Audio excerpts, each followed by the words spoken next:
Hi everyone, in front of me I've got MOTOROLA Moto E14 and let me share with you how to add the photo contact in this device.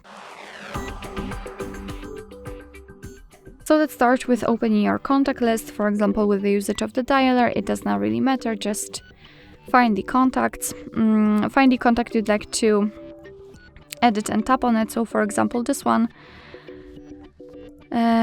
Now let's tap on this edit icon, so the pencil icon in the right upper corner, and tap on add picture.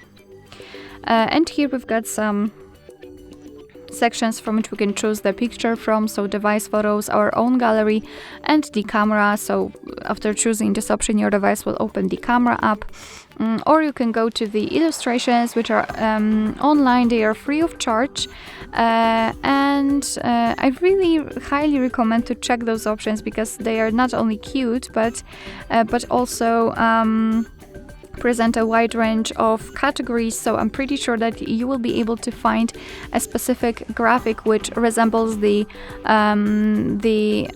person you'd like to customize the contact for.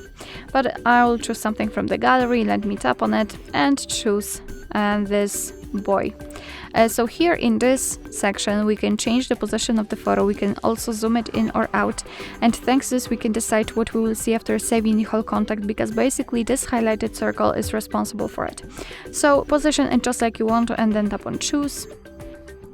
And as you can see, the photo has been applied. So if you're happy with the results, simply tap on save in the right upper corner. And as you can see, this is how our contact will look like. You will be of course able to see this photo on the contact list, and for example during all incoming calls from that specific number. Alright, so that will be all. Thank you so much for watching. I hope that this video was helpful, and if it was, please hit the subscribe button and leave the thumbs up.